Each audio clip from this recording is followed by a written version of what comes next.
YouTube में search करें one day exam study और सब्सक्राइब करें वनडे एग्जाम स्टडी को और बेल आइकन को भी ऑन करें जिससे आपको रेगुलर वीडियोस के नोटिफिकेशन मिल सकें। जब आप बेल आइकन को ऑन करते हैं तो आपके सामने 3 ऑप्शन आते हैं, तीनों में चेक कर लीजिएगा कि आपका आल पे क्लिक है या नहीं। साथ ही साथ आप जब यहाँ पे आएंगे तो आपको इस तरीके से कुछ दिखेगा ये। उसके बाद वीडियोस पे आएंगे तो लेटेस्ट वीडियोस आपको दिखेंगे। प्लेलिस्ट में आप जाकर के संस्कृत की, ईवीएस की, सीटेट जुलाई ट्रिकी वीडियो, पूरा crash course, previous year EVS, गणित, हर सब्जेक्ट की प्लेलिस्ट बनाई है, सुपर टेट की भी। और ये होता है कम्युनिटी पोस्ट, यहाँ पे भी कुछ कुछ क्लासेज के लिंक हम डालते रहते हैं। तो चलिए शुरू करते हैं आज की इस क्लास को। जितने भी लोग लाइव जुड़े हैं उन सभी का बहुत बहुत स्वागत है। सीटेट जुलाई में हुई परीक्षा 2019 की, उसका संस्कृत का ये कंप्लीट 30 क्वेश्चंस का लाइव क्लास रहेगा, जिसमें हम पैडागोजी के साथ साथ पैराग्राफ दोनों को ही सॉल्व करेंगे और कितनी चुटकियों में आप क्वेश्चंस को हल कर पाएंगे, और कुछ टिप्स और कुछ ट्रिक्स भी आपको बताई जाएंगी, और कुछ ऐसी बातें भी आपको बताई जाएंगी जो नॉर्मली किताबों में आपको नहीं मिलती। कुछ नई चीज़ें आपको यहाँ पे देखने को मिलेंगी। तो चलिए शुरू करते हैं इस क्लास को। आप सभी लोग जुड़ चुके हैं, आप सभी लोगों को गुड इवनिंग, नमस्कार, बहुत बहुत स्वागत है आप सभी का। कमेंट करते रहिए, लेकिन मोबाइल को अगर आप रोटेट करके देखेंगे ये वीडियो तो ज़्यादा से अच्छे से समझ में आएगा, क्योंकि हमने ऑफिशियली पेपर से आपको ये पढ़ाया है। तो प्लीज़ कमेंट को आप रोक दीजिए, मोबाइल को रोटेट करिए और देखिए आप। जुलाई 2019 में हुई परीक्षा सीटेट की, उसका ये संस्कृत का पेपर है हमारे पास, पी सेट है। और ये हम आपको इसलिए दिखा रहे हैं क्योंकि हम आपको ऑफिशियली आंसर की के साथ ऑफिशियली पेपर से ही ये आपको पेपर आज का ये सॉल्व कराने वाले हैं। तो चलिए शुरू करते हैं पैडागोजी से कुछ क्वेश्चंस। और हाँ, आज का ये क्वेश्चंस का जो सेट है, वीडियो है, जो ये क्लास है, इसमें आपको थोड़ा सा विचलित करेगा किताबों के आंसर्स और ऑफिशियली आंसर्स की। आज जब हमने मैच करना शुरू किया, वैसे हम वेरीफाई करके ही पढ़ाने का पूरा प्रयास करते हैं। कभी कभार एक आधा प्रश्न में हो जाता है कि सीटेट आंसर कुछ और देता है और इसमें कुछ किताबों में कुछ और होता है, लेकिन आज इस क्वेश्चन पेपर में हमें 4 से 5 क्वेश्चंस गलत मिले, तो अंदर से हमें बहुत गुस्सा भी आई और हंसी भी आई। क्या कहें, आयोग की गलती है या पेपर छापने वाले की गलती है। खैर शुरू करते हैं। आप अगर किताबों में आंसर्स मैच करेंगे तो हमारे बताए गए आंसर्स में, किताबों के बताए गए आंसर्स में आपको अलग अलग मिलेगा, क्योंकि हम सीटेट की ऑफिशियली वेबसाइट से आंसर की को डाउनलोड करके और मैच करके तब आपको इन क्वेश्चंस का आंसर बता रहे हैं। तो क्वेश्चन नंबर 121 से 150 आपको सॉल्व करना होगा अगर आपने संस्कृत भाषा को पेपर 2 में लिया है। ठीक है, ये गलती लाखों लोग करते हैं और इसी वजह से फेल हो जाते हैं। यकीन मानिए आप, हमारे पास ही बहुत सारे ऐसे कमेंट आए कि उनका पेपर तो बहुत अच्छा गया, लेकिन उन्होंने क्या किया, लैंग्वेज 2 उनकी थी संस्कृत, और उन्होंने पेपर कौन सा सॉल्व कर लिया, 91 वाला। तो अगर आप पहली बार एग्जाम देने जा रहे हैं, संस्कृत की बुकलेट आपको अलग से मिलेगी। अगर आपने इंग्लिश लिया है तो इंग्लिश की बुकलेट आपको अलग से मिलेगी। अगर आपने पंजाबी, उड़ीसा कोई भाषा लिया है तो उसकी अलग से आपको बुकलेट मिलेगी। तो ध्यान देना है आपको। अगर लैंग्वेज 2 है, हालांकि लिखा होता है, लेकिन ये बात ना आप पढ़ते हैं ना आपको एग्जामिनर वहाँ पे जो कक्ष निरीक्षक होता है वो भी सही से नहीं बताता है। अगर आपकी लैंग्वेज फर्स्ट संस्कृत है तब आप 91 से 120 करिएगा, सेकंड लैंग्वेज संस्कृत है तो 121 से 150। ये आप कैसे चेक करेंगे कि हमारी फर्स्ट है या सेकंड? तो आपने फॉर्म भरा होगा, उसमें आपने फिल किया होगा और आपके एडमिट कार्ड पे भी लिखा होगा। विशेष ध्यान रखिएगा इन चीज़ों को। गोला भरने में भी ऐसा ना हो आप 121 से संस्कृत को सॉल्व कर लें और गोला 91 वाले में भर दें, या 91 वाला गोला सॉल्व करें और 121 से, दोनों में ही संस्कृत होती है। 91 से भी संस्कृत शुरू होगी, 121 से भी। तो अगर आपकी लैंग्वेज 2 संस्कृत है, फिर से बता रहे हैं, लैंग्वेज 2 संस्कृत है, तो आप सेकंड वाला पार्ट यहाँ से सॉल्व करिएगा। लिखा होगा यहाँ पे कि 121 से 50 अगर आपने संस्कृत लैंग्वेज 2 ले रखा है, संस्कृत द्वितीय भाषा रूपेण चितम, तभी आप 121 वाला हल करेंगे। ये बहुत इंपॉर्टेंट था आपके जानने के लिए। कई बार लिखा है, स्टार्टिंग में लिखा, फिर बीच में लिखा, फिर यहाँ पे भी लिखा है, फिर भी लोग गलत कर देते हैं एग्जाम के प्रेशर की वजह से। तो चलिए शुरू करते हैं पैडागोजी के क्वेश्चंस को। अब तो पैराग्राफ आपको सॉल्व कराया ही जा चुका है, अब हम क्वेश्चंस आपको करा रहे हैं यहाँ पे पैडागोजी के, जो कि स्टार्ट हो रहे हैं यहाँ पे क्वेश्चन नंबर 100, देख लेते हैं एक बार, 136 से स्टार्ट होने, 135 तक पैराग्राफ थे। तो प्रश्न संख्या 136 है यहाँ पे, कश्चिद विषयम अधिकृत्य स्वतंत्रतया लेखितुं चतुर्थ कक्षायाः छात्रान् शिक्षकः नियोजयितुं शक्नोति यत् सः विषय संबद्धः अस्ति।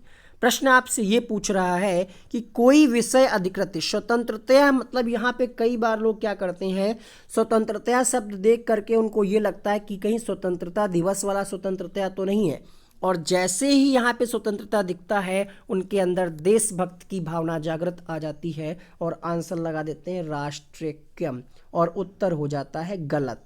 ठीक है, पिछली बार लोगों ने किया था यही, हमें बताया, ये आपको रियल एक्सपीरियंस बता रहे हैं। ठीक है, अब होगा क्या यहाँ पे ये हम आपको बताते हैं। प्रश्न आपसे क्या पूछ रहा है कि एक शिक्षक, ठीक है, चतुर्थ कक्षायाम मतलब कक्षा 4 के लिए छात्रों को स्वतंत्रता लेख, तो मतलब स्वतंत्रता पूर्वक लिखने के लिए, यहाँ पे स्वतंत्रता दिवस सेंस नहीं लगाना है, स्वतंत्रता लेख तो मतलब स्वतंत्रता पूर्वक लिखने के लिए प्रेरित करता है। तो ये जो प्रेरित कर रहा है टीचर, ये किससे संबंधित होगा? क्या सामाजिक समस्या से संबंधित होगा, राष्ट्र से संबंधित होगा, राष्ट्र के वैयक्तिक जीवनेन, या फिर वातावरण समस्या भी? अगर आप बुक में देखेंगे तो इसका आंसर यूथ पब्लिकेशन की बुक में दिया है ऑप्शन नंबर सी, सामाजिक समस्या भी। जब हमने चेक किया ऑफिशियली आंसर की, जब हमने इसका ऑफिशियली आंसर की मैच किया तो हमें आंसर मिला ऑप्शन नंबर कौन सा यहां पे आप लगाएंगे, वैयक्तिक जीवनेन। हुआ क्या है, रीजन क्या है गलत टाइप करने का, ये भी हम आपको बताते हैं।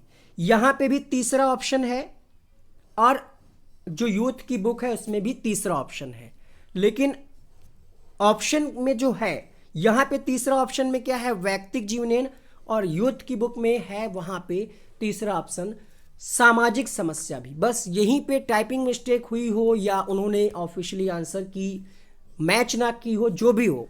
ठीक है, तो किताबों पर आप आंख बंद करके भरोसा ना करें, हम पे भी आप भरोसा करें, लेकिन इतना भी नहीं कि बिल्कुल आंख बंद कर लें, सर जो बता रहे सही है, हमसे भी गलतियां हो सकती हैं, इस बात को हम स्वीकार करते हैं।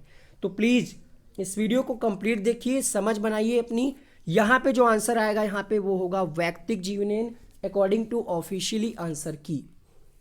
कि टीचर जो कर रहा है यहाँ पे स्वतंत्रता पूर्वक लिखने के लिए प्रेरित कर रहा है, ये वैयक्तिक जीवन से संबद्ध करने के लिए, यदि सह विषय संबद्ध अस्ति, ये वैयक्तिक जीवन से संबंधित विषय के लिए प्रेरित कर रहा है। तो इसका आंसर आएगा ऑप्शन नंबर 3।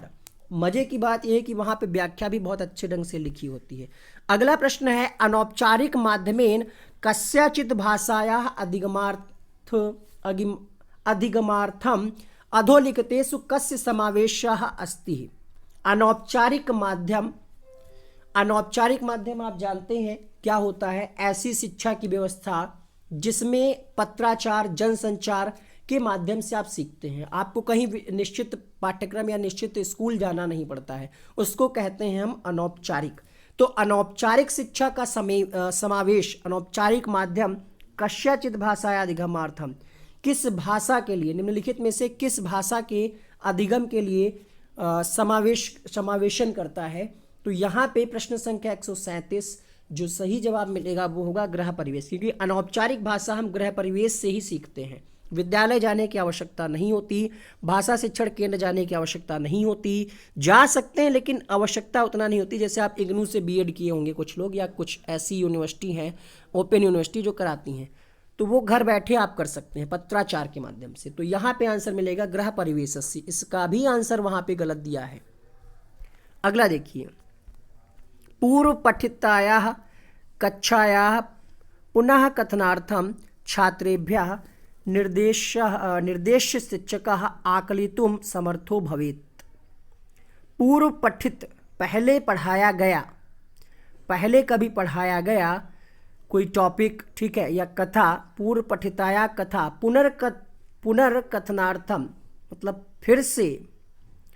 फिर से पढ़ने के लिए छात्रों को निर्देश दिया गया शिक्षक के द्वारा, ये किस प्रकार के आकलन में सहायता करेगा या समर्थ होगा, किस प्रकार के आकलन में? स्मृति शक्ति, अवबोधनम, उच्चारणम, वर्तनीयम। आंसर दिया है उन्होंने बुक में उच्चारणम, जो कि है बिल्कुल गलत। इसका सही जवाब होगा प्रश्न संख्या 138 में अवबोधनम। पहले अगर आपने कुछ पढ़ाया है और अगर आप फिर निर्देश दे रहे हैं बच्चों को कि पढ़िए, आकलन में किस प्रकार से सहायता करेगा, तो बच्चों की बोध क्षमता के आकलन में सहायता करेगा। ठीक है, आंसर मिलेगा यहाँ पे अवबोधनम। स्मृति शक्ति क्यों नहीं होगा, क्योंकि आप कुछ सुन नहीं रहे हैं, सिर्फ आकलन कर रहे हैं पढ़ने के लिए, तो यहाँ पे स्मृति शक्ति नहीं होगा। वर्तनी उच्चारण भी उतना प्रभावशाली नहीं है, तो ये किसमें सहायता करेगा, अवबोधनम। तो आंसर मिला यहाँ पे इस प्रश्न के लिए, क्वेश्चन नंबर 138 के लिए आपको उत्तर मिल गया होगा। ऑप्शन नंबर कौन सा आएगा, ऑप्शन नंबर 2 आएगा। 139 देखिए, लेखन विषय का व्यतिक्रम कथ्यते। एक क्वेश्चन हर बार आता है इस टॉपिक से, अधिगम संबंधी विकार, तो ये आप कर भी लेंगे, इतना कठिन नहीं है। लिखने से संबंधित विकार को हम क्या कहते हैं, इसका भी आंसर उन्होंने क्या दिया है। ठीक है, ऑफिशियली आंसर की से जब हमने मैच किया तो इसका आंसर बिल्कुल ठीक मिला हमें, डिस्ग्राफिया। पढ़ने वाला क्या होता, आप लोग कमेंट बॉक्स में लिखिएगा। अगर आपसे कहता पठन संबंधी व्यतिक्रमे, तो आप क्या लगाते, कमेंट बॉक्स में लिखिएगा। क्वेश्चन नंबर अगला देखिए, 140वां प्रश्न, प्रश्न संख्या 140। कुछ लोग कह सकते हैं इतना आसान पेपर नहीं आता, इसीलिए हमने ये ऑफिशियल पेपर को डाउनलोड किया और तब आपको ये करा रहे हैं। पठनम नाम न केवलम लिखित पाठस्य उच्चारणम अपितु एतद अपि महत्वपूर्ण यति कश्चित। यानी इसका मतलब क्या हुआ कि पढ़ने का मतलब, पठन नाम न केवलम, पढ़ने का मतलब सिर्फ ये नहीं कि लिखा हुआ पाठ को आप पढ़ रहे हैं, अपितु एतद अपि महत्वपूर्ण, मतलब इसके अलावा भी कुछ महत्वपूर्ण है। क्या महत्वपूर्ण है ये आपको बताना है। स्फुट वक्ता अपि भवेत, पाठस्य अर्थस्य अवबोधम कुर्यात्, नवीन शब्दानाम नवीन वाक्य रचनायाः चा अधिगम कुर्यात्, नवीन शब्दानाम उच्चारण समस्यागत समस्या दूरी कुर्यात्।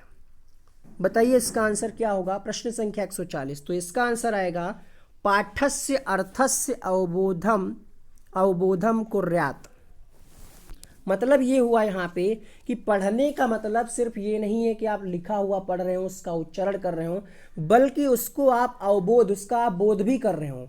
ठीक है, मतलब उसका आप ज्ञान भी, मतलब आप उसको समझ भी रहे हो, उसका आपको ज्ञान भी हो जो आप पढ़ रहे हैं, सिर्फ उच्चारण ही नहीं। तो इसका दूसरा विकल्प सही होगा। नवीन शब्दा नाम, पाठ आप पढ़ रहे हैं उसका तो नवीन शब्द से कोई मतलब नहीं, तो ये दोनों ही गलत हो गए, है ना। तो यहाँ पे आंसर मिलेगा आपको, यहाँ पे पाठस्य अर्थस्य अवबोधम कुर्यात्। क्वेश्चन नंबर 141, कहा जा रहा है प्राथमिक कक्षायाः छात्राणां कृते मातृभाषया एव पाठनम स्यात् इति संस्तुतम अस्ति। यानी प्राथमिक कक्षा में किसी भाषा को, प्राथमिक कक्षा में छात्राणां मतलब छात्रों की किसी भाषा को पाठनम स्यात् इति संस्तुतम अस्ति। प्रांतीय कथित भाषायाम प्रोत्साहन, मतलब प्रांतीय कथित भाषा को प्रोत्साहित किया जाएगा। नैसर्गिक वातावरण निर्माणम भवेत, यानी नैसर्गिक वातावरण का निर्माण किया जाएगा। या फिर यतः छात्राः कामपि भाषाम अवगन्तुम न शक्नुवन्ति, या फिर छात्रेषु सर्जन शक्ति वृद्धि भविष्यति। देखिए, प्राथमिक कक्षा में जो होता है बच्चों को मातृभाषा से ज्ञान दिया जाता है, ऐसा क्यों, ये संस्तुति क्यों की गई है, मतलब मातृभाषा में ही क्यों पढ़ाया जाता है।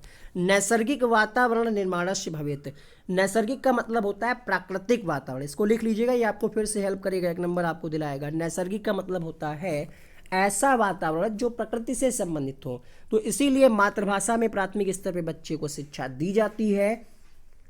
आंसर मिला आपको यहाँ पे दूसरा विकल्प। अगला देखिए क्वेश्चन नंबर 142,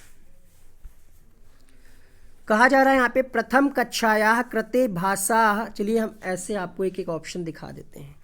प्रथम कक्षायाः कृते भाषायाः पाठ्यपुस्तके प्रारंभे कविता कथा च दत्ता सन्ति, अनन्तरं च अक्षराणां लेखनम एवं तत्पुस्तकम काम प्रणालीम अनुसरति। यानी पहली कक्षा में, प्रथम कक्षायाः कृते भाषा मतलब पहली कक्षा में भाषा पाठ्यपुस्तक प्रारंभ करते समय पहले क्या की जाती, कविता। ठीक है, कविता पढ़ाई जाती है, उसके बाद अनंतरम च अक्षराणाम लेखनम, फिर उसके अक्षरों को लिखाया जाता है। तो ये किस प्रकार की प्रणाली को अनुसरण किया जा रहा है। आपके ऑप्शन है यहाँ पे ऊर्ध्वगामी प्रणाली में, यानी बॉटम अप अप्रोच, अधोगामी अनुशासनात्मक, पाठ्य पाठ्यचर्या रूपरेखा प्रणाली यानी करिकुलम फ्रेमवर्क। तो क्वेश्चन नंबर 142 के लिए जो उत्तर है वो है यहाँ पे ऑप्शन नंबर 2 अधोगामी यानी टॉप डाउन, क्योंकि पहले क्या किया जा रहा है, पहले कविता और उसके बाद उनके अक्षरों को लिखाया जा रहा है, ठीक है, उनके शब्दों को लिखाया जा रहा है। तो यहाँ पे ये कौन सी प्रणाली है, ये चीज़ें आपको याद करनी पड़ेंगी, शिक्षण विधियों को पढ़ना पड़ेगा। शिक्षण विधियों की भी वीडियो बना रखे हैं हमने, आप प्लेलिस्ट एक बार चेक करें। क्वेश्चन नंबर 142 सही जवाब मिलेगा यहाँ पे अधोगामी प्रणाली, ऑप्शन नंबर 2 इसका सही जवाब होगा। अगला प्रश्न देखिए, क्वेश्चन नंबर 143 आपके सामने। कुछ प्रश्नों में आपको हो सकता है छोटा छोटा दिख रहा हो, तो मोबाइल को आप लोग रोटेट करके जो है देखा करें, ठीक है। जैसे ये वीडियो रोटेट करके ही बनाया जाता है, तो आप भी अगर रोटेट करके देखेंगे तो आपको फुल दिखेगा। कमेंट को बंद कर दीजिए, रोटेट करके देखिए। अधोलिखितेषु का उक्ति समीचीना, समीचीना का मतलब होता है उपयुक्त, मतलब कौन सी उक्ति, कौन सी लाइन या कौन सा विकल्प जो नीचे लिखा है, अधोलिखितेषु मतलब नीचे लिखा हुआ जो है कौन सी उक्ति उपयुक्त है। प्रथम कक्षाया छात्रा आंग्ल भाषा किंचित ना जानन्ति, मतलब पहली कक्षा का जो छात्र है अंग्रेजी भाषा को किंचित नहीं, बिल्कुल भी नहीं जानता। अनुभवानाम महत्वाकोशेण सह बालाम विद्यालयम आगच्छेत, मतलब अनुभव के साथ बच्चा विद्यालय आता है। अगला है यहाँ पे बालाह यदा विद्यालयम आगच्छन्ति तदा रिक्त फलकम, मतलब यदि बालक विद्यालय आता है तो वो कोरी स्लेट के समान होता है। शब्दानाम समूहस्य रटनम कारयित्वा शिक्षकम बालान भाषाम पाठयेत। तो कौन सी उक्ति यहाँ पे सबसे समीचीन है, सबसे उपयुक्त है, ये आपसे क्वेश्चन नंबर 143 में पूछा जा रहा है। तो सही जवाब मिलेगा प्रश्न संख्या 143 के लिए यहाँ पे उत्तर आना चाहिए था आपका कि बच्चा जब विद्यालय आता है तो अपने अनुभवों को, कुछ अनुभवों को साथ लेकर के आता है। तो इसका आंसर मिलेगा आपको ऑप्शन नंबर 2, अर्थात बालक अनुभवों के विस्तृत कोष के साथ विद्यालय आते हैं, बाकी के विकल्प उतना उपयुक्त नहीं है। 144 देखिए, बाला स्वाभाविकतया तस्य प्रथमाम भाषाम, बालक अगर स्वाभाविक रूप से पहली भाषा को क्या करता है, अनुकरण करता है, अधिगच्छत यानी सीखता है, अधिग्रहण यानी अधिग्रहण करता है, पुनर्बलन का कोई चांस ही नहीं यहाँ पे। अनुकरण हो सकता था कि बच्चा पहले अनुकरण के द्वारा ही सभी चीज़ों को सीखता है, लेकिन सीटेट ने इस बात को नहीं माना। सीटेट ने इसका आंसर जो दिया वो दिया आपका अधिग्रहणम करोति। तो हमें इसी के साथ जाना है। अगर प्रश्न रिपीट हो जाए कभी और हम ये आंसर लगाएं तो बाद में हम चैलेंज कर पाएँ कि आपने ये उत्तर पहले खुद ही दिया है, तो उनको ये मानना पड़ेगा। तो फिलहाल हम इसी के साथ जाएंगे, कुछ ना कुछ उनका लॉजिक रहा होगा। अधिग्रहणम करोति इसका उत्तर होगा। अधोलिखितेषु किम ग्रहणात्मकम कौशलम, हमने आपको बार बार बताया कि ग्रहणात्मक कौशल और अभिव्यक्तात्मक कौशल पढ़ लीजिए, एक क्वेश्चन हर बार आता है। ग्रहणात्मक मतलब जिसको हम ग्रहण कर सके, तो ग्रहण हम कैसे करेंगे, या तो सुन करके या तो पढ़ करके, यानी श्रवणम पठनम चा। बाकी के यहाँ पे देख लीजिए अभिव्यक्ति के कौशल कौन कौन से होते हैं। तो अभिव्यक्ति के कौशल होते हैं, हम बोलते हैं तो अभिव्यक्त होता है, ठीक है, या हम लिख करके, तो बोलना और लिखना ये अभिव्यक्ति के कौशल होंगे। 146वां प्रश्न देखिए, प्रश्न संख्या 146 है, शिक्षिका विशेषण विषये व्याख्यानम करोति सा तदा सर्वान् छात्रान् प्रत्येकं न्यूनातिन्यूनम् एकं स्वगुणं वर्णयितुं निर्देशति अनन्तरं च तस्य लक्षणं ददाति अयं विधि कथ्यते। मतलब शिक्षिका जो है विशेषण विषय की व्याख्या करती है। कौन सा विषय पढ़ा रही शिक्षिका, विशेषण विषय की व्याख्या करती है, और प्रत्येक छात्र को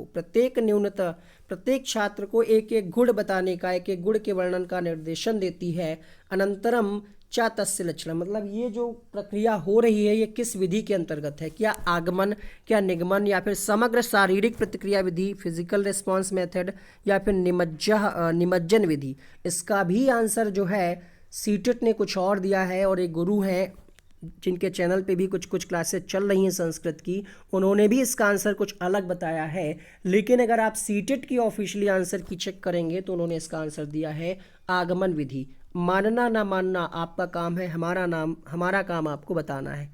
तो यहाँ पे आगमन विधि बताया गया है, जबकि बुकों में इसका आंसर दिया है समग्र शारीरिक प्रतिक्रिया विधि, और कई सारे टीचर्स ने भी आपको यही बताया होगा। तो अगर आप अपने अनुभव के साथ जाएं तो यहाँ पे आप समग्र शारीरिक के साथ जा सकते हैं। सीटेट के आंसर की के हिसाब से जाएंगे तो इसमें आगमन विधि होगा कि पहले उदाहरण और फिर नियम, है ना। क्या कहा जा रहा है, पहले व्याख्या कर रही है, फिर न्यूनानित्य नियम। न्यूनानित्य न्यूनम का मतलब क्या हुआ कि न्यून का मतलब तो वैसे होता है कम से कम एक गुणों की व्याख्या करने की, एक गुणों के बारे में कहने का निर्देशन देती है। तो फिलहाल हम अगर सीटेट के आंसर के साथ जाएं तो यहाँ पे आगमन विधि होगा, ठीक है। तो बस यहीं पे आपका आंसर मिल जाएगा, पहला ऑप्शन। 147वां प्रश्न देखिए, शिक्षकस्य सहायेन औपचारिकतया का भाषा अधिगम्यते। सभी जानते होंगे यहाँ पे क्वेश्चन नंबर 147 सही जवाब मिलेगा यहाँ पे द्वितीय भाषा। मातृभाषा देख करके तुरंत आंसर मत लगा दिया करें। प्रश्न आपसे पूछ क्या रहा था, औपचारिकतया भाषा। नहीं समझ पाए अभी भी, बताते हैं आपको।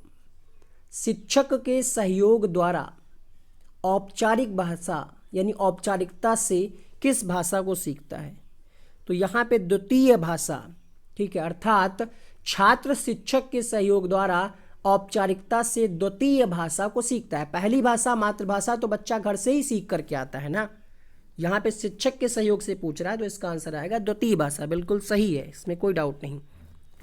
कहा जा रहा है बालान नवीन शब्दान पाठितुम शिक्षिका प्रकृति वस्तुनाम उपयोगम करोति यतः। मतलब ये हुआ कि बच्चों के लिए नवीन शब्दों को पढ़ाने के लिए शिक्षिका क्या करती, प्रकृति वस्तुओं का प्रयोग कक्षा में कर रही, प्राकृतिक वस्तुओं का प्रयोग क्यों कर रही है ये आपसे पूछा जा रहा है। वस्तुभिः एव वयम नवीन शब्दान पाठितुम शक्नुम, मतलब वस्तु को दिखा करके वो नए शब्दों को पढ़ाना चाहती है। एतेन शब्दानाम शुद्ध वर्तना मतलब शुद्ध पाठ जो वर्तनी होती है उस पर फोकस कर रही शिक्षिका। या फिर प्रकृति जीवने दृष्टय वस्तुभिः सशब्दानाम संबंध स्थापने छात्राणाम सहायता भवति। यानी प्राकृतिक जीवन से जोड़ करके वो वस्तुओं को दिखा रही है जिससे छात्र संबंध स्थापित कर पाएँ कि प्राकृतिक चीज़ों से पढ़ पाएँ। बाल शिक्षार्थिनाम निराकार चिंतन। निराकार कैसे हो जाएगा, जब वो दिखा रही तो निराकार का कोई चांस ही नहीं है। जब वहाँ पे कहा गया कि प्रकृति वस्तुओं को दिखा रही तो निराकार वाला गलत हो गया। आंसर जो होगा यहाँ पे प्रश्न संख्या 148 के लिए वो क्या होगा, जल्दी जल्दी से आप लोग बताइए। 148वां, इसका ऑफिशियली आंसर की मैं आंसर ही नहीं दिया है, 9 लिख करके वहाँ पे आ रहा है और 9 का मतलब कॉमन अंक या ऐसा कुछ था। क्वेश्चन नंबर 148, तो सही जवाब मिलेगा यहाँ पे एतेन प्रकृति जीवनेन। मतलब जैसे हम पढ़ाएं ए फॉर एप्पल, तो अगर बच्चे को एप्पल दिखा दें तो मतलब हम प्राकृतिक जीवन से जोड़ करके पढ़ा रहे हैं संबंध को। तो यहाँ पे तीसरा विकल्प सही होगा। अगला प्रश्न देखिए, सारे प्रश्न हो गए ना, ये कौन सा था 146 48, ठीक है, मतलब 2 प्रश्न बचे। 149वां प्रश्न देखिए, भाषायाः पाठ्यचर्या साहित्यस्य समावेशः स्यात् यतः। भाषा की पाठ्यचर्या में साहित्य का समावेश अगर किया जा रहा है तो इस संबंध में कौन सा विकल्प सही होगा। इदम नैसर्गिक भाषायाः पठनस्य माध्यमः अस्ति, मतलब नैसर्गिक वही बताया प्राकृतिक भाषा पढ़ाने का ये माध्यम है। इदम विद्यार्थिनाम आलोचना क्षमता, मतलब ये विद्यार्थियों की आलोचना की क्षमता को बढ़ाता है। छात्राणाम छात्रों के पाठ्यक्रम भार को कम करता है, या फिर नवीन शब्दों को जानने में बच्चों की सहायता करता है। क्वेश्चन नंबर 149 क्या लगाएंगे आप इस प्रश्न के लिए। प्रश्न संख्या 149, यहाँ पे आपका सही उत्तर क्या मिलेगा, जल्दी जल्दी से बताइए। सही जवाब मिलेगा यहाँ पे इदम नैसर्गिक भाषायाम पठन पाठनस्य माध्यमम अस्ति। मतलब ये जो है पाठ्यचर्या में अगर साहित्य का समावेश किया गया है तो ये नैसर्गिक भाषा यानी प्रकृति से संबंधित जोड़ करके ये पढ़ाने का एक माध्यम है, ठीक है। ये कह सकते हैं प्राथमिक स्तर पर भाषा के लिए पाठ्यचर्या में साहित्य का समावेश होना चाहिए जो बच्चों की प्राकृतिक जीवन से जोड़ करके उनके प्राकृतिक माध्यम से जोड़ करके पढ़ाने में सहायता करेगा। इसका भी आंसर किताब में दिया है आलोचनात्मक क्षमता। कैसे हो सकता है, बिल्कुल नहीं हो सकता आलोचनात्मक वाला। किताब में इसका आंसर दिया है ये वाला, तो काट दीजिए इसको, सही कर लीजिए अगर आपके पास कोई किताब हो। भाषायाः कक्षायां कथा कथनस्य महत्वपूर्ण भूमिका अस्ति, यानी भाषा की कक्षा में कथा कथन की महत्वपूर्ण भूमिका होती है। ये कथन नैतिक शिक्षण ददाति, आमोदस्य प्रभुत्तम श्रोतः अस्ति, शिक्षकस्य विश्रामार्थम सहायता करोति। शिक्षक की विश्राम में सहायता करता है क्या, इसका भी आंसर किताब में ए दिया है, लेकिन ए नहीं है, ऑफिशियली आंसर। बड़ी मज़े की बात है यहाँ पे, कितने सारे आंसर एक साथ गलत कैसे हो गए। तो यहाँ पे डी ऑप्शन होगा। यहाँ पे भाषा की कक्षा में कथाकथन महत्वपूर्ण भूमिका होती है, इससे क्या होता है, आयोग ने ए विकल्प माना है जबकि सी प्रतीत होता है। अच्छा, यहाँ पे लिखा भी है इन लोगों ने कि आयोग ने ए माना है, ए मतलब से, अच्छा उल्टा ही लिख दिया। फिलहाल आयोग के आंसर की यहाँ पे होगा एतत् भाषाया समग्रम, समग्र रूप को प्रस्तुत करती है ये। तो यहाँ पे विश्राम आयाम वाला नहीं होगा, आंसर मिलेगा आपको ऑप्शन नंबर 4। ठीक है। टू संस्कृत है, हमारे शब्दों को सुनिए, लैंग्वेज टू संस्कृत है तो 121 से 150 वाला ही आप पेपर हल करिएगा। दोनों में संस्कृत दी होगी। कैसे पता चलेगा लैंग्वेज 1 है या 2 है, तो आप अपनी एडमिट कार्ड पे चेक करिए, वहाँ पे लिखा होगा। स्टार्ट करते हैं पैराग्राफ को। 121 से हमने भी स्टार्ट किया है। यहाँ पे पहला प्रश्न है, पैराग्राफ को पूरा नहीं पढ़ना है, वीडियो को पूरा देखना है, स्किप नहीं करना है, एडवर्टाइजमेंट को भी देख लेना है, थोड़ा सा आ जाएगा, देख लीजिएगा। कहा जा रहा है कुठार मादाय सह वनम किमर्थम गतः। देखिए कहीं पे कुठार मादाय लिखा है, यहाँ पे सबसे पहले आपको ये करना है कि कुठार मादाय से संबंधित लाइन आपको यहाँ कहीं पे ढूंढ लेनी है। तो देखिए कुठार मादाय यहाँ पे लिखा है, ये लिखा है कुठार मादाय। कुठार मादाय सा काष्ठार्थम वनम गता। अब साफ साफ लिखा है, इतना नकल नहीं कर पाएंगे। काष्ठार्थम, तो इसका ऑप्शन नंबर 3 सही हो जाएगा। अगला प्रश्न देखिए, अचिंतयत इति पदस्य समानार्थकः। मोबाइल को रोटेट करके देखिए, ठीक है, सीधा मत देखिए, रोटेट करके देखिए। अचिंतयत, तो अचिंतयत जो शब्द है इससे संबंधित कोई समानार्थी मतलब क्या होता है, कोई पर्यायवाची शब्द लिखा है पैराग्राफ में, वो आपको देखना है। अचिंतयत का समानार्थी देख लीजिए। यहाँ पे 4 ऑप्शन है, 4 में से कौन सा प्रयोग हुआ है। देखिए पहली बात तो आप चिंतित वाले शब्द से ही समझ पा रहे होंगे कि इसका आंसर चिंतितवान वाला ही होगा। ठीक है, मतलब आंसर तो आप जान गए पहला, लेकिन पैराग्राफ में भी देखना जरूरी है। तो पैराग्राफ में देखिए कहाँ पे लिखा है, फटाफट से देखिए।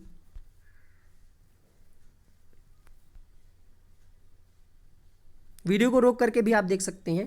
तो यहाँ पे आपको मिल गया सह चिंतितवान महानया वृक्षे दृश्यते। तो आप समझ गए कि यही आंसर होगा, बाकी शब्दों का प्रयोग पैराग्राफ में नहीं किया गया है। तरुह इति पदस्य पर्याय, इसके लिए आपको पैराग्राफ देखने की आवश्यकता नहीं है। तरु का मतलब होता है वृक्ष, पर्यायवाची है, तो इसका आंसर मिलेगा पहला ऑप्शन। अल्पान इति पदस्य विलोम शब्दे अनुच्छेदे प्रयुक्ता तच्चित्वा। अल्पान, अल्प मतलब क्या होता है, थोड़ा। तो अब देखिए यहाँ पे अल्पान से संबंधित कोई, यहाँ पे अगर आप ये क्वेश्चन भी नहीं पढ़ रहे हैं, आप इनमें से चेक करिए कि इन शब्दों का प्रयोग कौन सा हुआ है। अल्पान का विलोम देखना चालू करिए।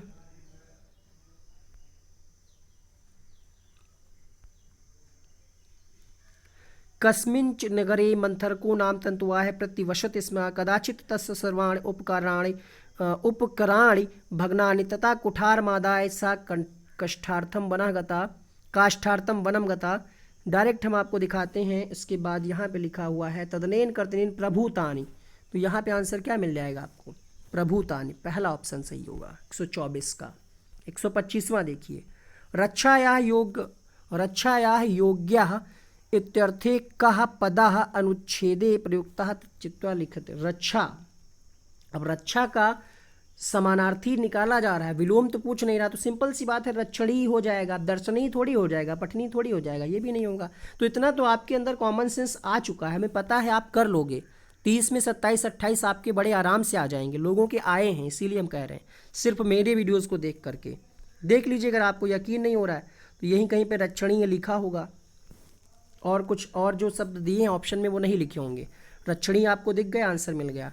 परिवारः इति शब्दस्य समानार्थम शब्दः, तो परिवार का आप समानार्थी क्या नहीं जानते होंगे। पैराग्राफ देखने की आवश्यकता नहीं, ग्राम थोड़ी हो जाएगा, देश नहीं होगा ना। कुटुंब मीन्स होता है परिवार, तीसरा ऑप्शन। ये मत कहिएगा कि इतना आसान पेपर नहीं आता है। 7 जुलाई 2019 को पेपर आया था, हमने भी दिया था, वही पेपर है ये। भो अहम तुष्टो अस्मि इति कह अवदत, किसने कहा, ये तंतुवाय ने कहा, यक्ष ने कहा, यक्ष मित्र ने कहा, यक्ष पत्रिम। अब भो देखिए कहाँ कहाँ पे भो लिखा है, तो भो यहाँ पे लिखा है, भो अहम तुष्टो अस्मि। यक्ष आह मतलब यक्ष ने कहा, पहले ही लिख दिया ना, तो इतना तो आप ढूंढ ही लोगे ना। यक्ष ने कहा, ऑप्शन देखिए क्या दिया हुआ है 127 में, 127 में आपको ऑप्शन मिल गया दूसरा, यच्छः अवदत अहम तुष्टो अस्मि। अगला प्रश्न देखिए, तंतुवायस्य नाम किम आसीत। तो तंतुवाय का नाम क्या था? यक्ष था, मंथरका था। ये दोनों तो हो नहीं सकते क्योंकि ये कोई नाम शब्द में उसमें पैराग्राफ में प्रयोग नहीं किए गए हैं। यक्ष और मंथरका में देख लीजिए क्या नाम था। तदा तंतुवाय अवदत्। अक्सर यही होता है, लास्ट क्वेश्चन का उत्तर पहली लाइन में होता है और पहले प्रश्न का उत्तर लास्ट लाइन में होता है। ऐसा ही कुछ हुआ है यहाँ पर भी। तो मंथरको नाम तंतुवाय है, मतलब तंतुवाय क्या नाम था? मंथर्क। तो ऑप्शन नंबर आपका कौन सा हो जाएगा 128 के लिए? देख लीजिए यहाँ पे कौन सा ऑप्शन है।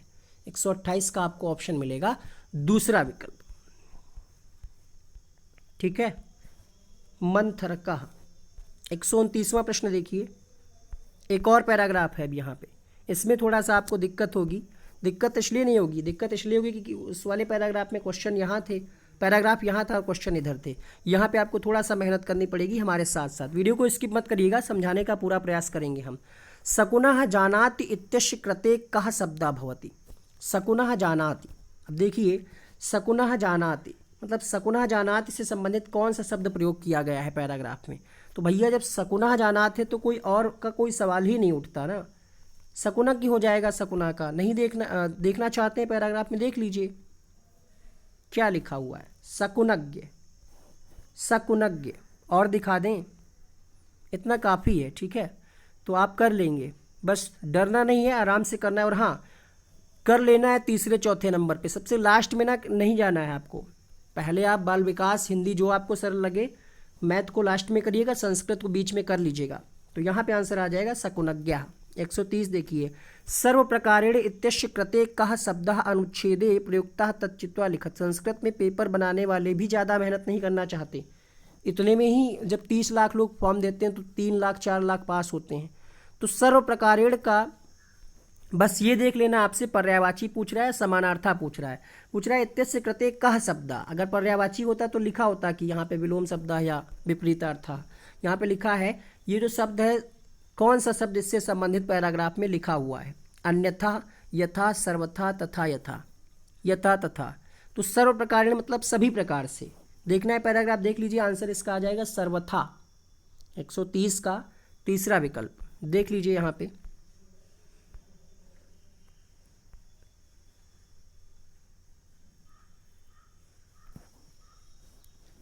सर्वथा।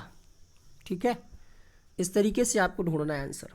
अगला देखिए, जानीहि इत्यस्य पदस्य कृते कः शब्दः अनुच्छेद अस्मिन् प्रयुक्तः। जानीहि, जानीहि का मतलब क्या होता है आप खुद ही बता देंगे। अभी आपको पैराग्राफ देखना ही नहीं पड़ेगा, कुछ ऐसे भी प्रश्न आपको मिलेंगे विलोम शब्द वाले, पर्यायवाची वाले, आप आराम से कर ले जाएंगे। बस वही है, आपके अंदर का जो डर है संस्कृत को लेकर के, वो सबसे पहले निकलना चाहिए। जिस दिन डर निकल गया, आपके आंसर फटाफट से आने लगेंगे।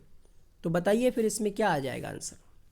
जानी इत्यस्य पदस्य, जानी पद के लिए यहाँ पे अवगच्छ शब्द का प्रयोग किया गया है। तो 131 का पहला ऑप्शन देखिए पैराग्राफ, अवगच्छ। वीडियो को रोक करके देखिए, अगर आपके पास कोई बुक हो तो आप सॉल्व कर लीजिएगा, उससे भी आंसर की इससे मैच कर लीजिए। अल्प ज्ञाता इति पदस्य, अल्प ज्ञात का विलोम क्या होगा? अल्प ज्ञात मतलब जिसको थोड़ा बहुत ज्ञान हो। अज्ञात तो होगा नहीं जिसको कुछ भी ज्ञान ना हो, हरि हो जाएगा। अज्ञात का मतलब तो ये होता है जो ज्ञात ना हो, ज्ञान नहीं होता है। अज्ञात का मतलब जो ज्ञात ना हो, तो ये तो होगा नहीं। अल्पज्ञात मतलब थोड़ा बहुत जानने वाला, तो इसका क्या हो जाएगा? ना ख्यात भी नहीं होगा, कुछ भी ना जानता हो, तो क्या हो जाएगा? विख्यातः। आंसर क्या हो जाएगा यहाँ पे? विख्यातः। ठीक है, तो आंसर यहाँ पे मिल जाएगा 132 के लिए पहला ऑप्शन। आगे बढ़ते हैं अगले प्रश्न के लिए। अज्ञाता मतलब क्या होता है? ना ज्ञाता, जो ज्ञात हो। हरि का मतलब होता है भगवान विष्णु, तो ये हो नहीं सकता। ना ख्याता मतलब जो प्रसिद्ध ना हो, यहाँ पे लिखा ना ख्याता, जो प्रसिद्ध ना हो। अज्ञात मतलब जो ज्ञात ना हो। तो अल्पज्ञात का क्या हो जाएगा? विख्यात। विख्यात मतलब जिसको बहुत कुछ आता हो, बहुत कुछ जान। इसका प्रयोग भी हुआ होगा पैराग्राफ में, देख लीजिए पैराग्राफ में।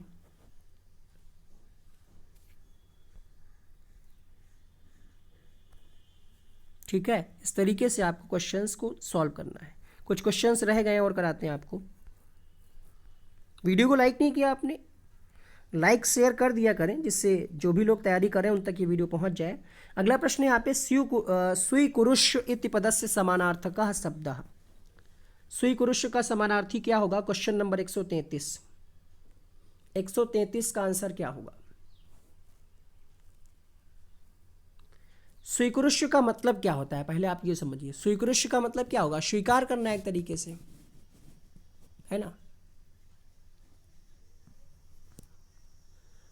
तो ना मनुष्य मतलब फिर ये तो निगेटिव सेंस में चला जाएगा। पठत तो पढ़ना है, ये भी नहीं होगा। तो फिर आंसर क्या मिलेगा? मनुष्य। देख लीजिए कहीं पे लिखा होगा पैराग्राफ में जरूर।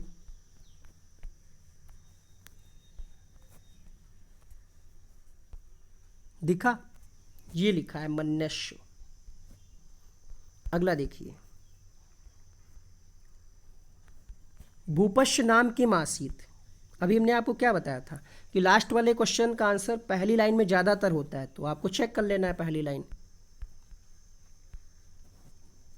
उदयनः नाम कोऽपि भूपः आसीत। दिखा? उदयनः नाम कोऽपि भूपः आसीत मतलब क्या नाम था? आंसर आ जाएगा आपका उदयन। दूसरा विकल्प यहाँ पे सही होगा।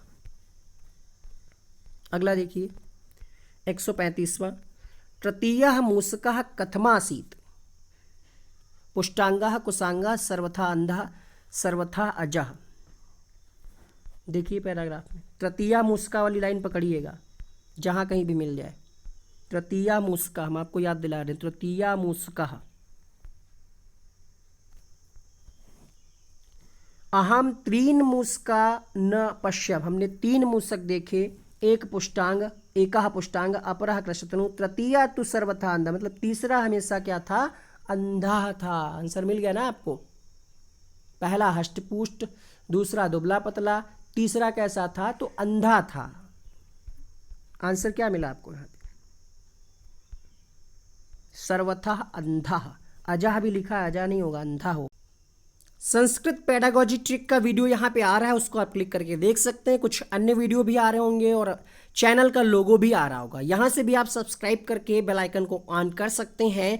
इस क्लास के बारे में आपके क्या विचार हैं, कैसी लगी आपको क्लास, कमेंट जरूर कीजिएगा। आप लोग कमेंट नहीं करते हैं, लाइक भी नहीं करते, पता नहीं क्या कष्ट है। फ्री का सब कुछ मिल रहा है ना, इसीलिए। पेड कोर्स में आप जाएंगे, पैसा लगाएंगे, वहाँ पे आप तारीफ करेंगे। फ्री वाले की कोई वैल्यू नहीं होती है, ठीक है। तो चलिए मिलते हैं अगले वीडियो में। नमस्कार। आपकी परीक्षा के लिए बहुत बहुत शुभकामनाएं।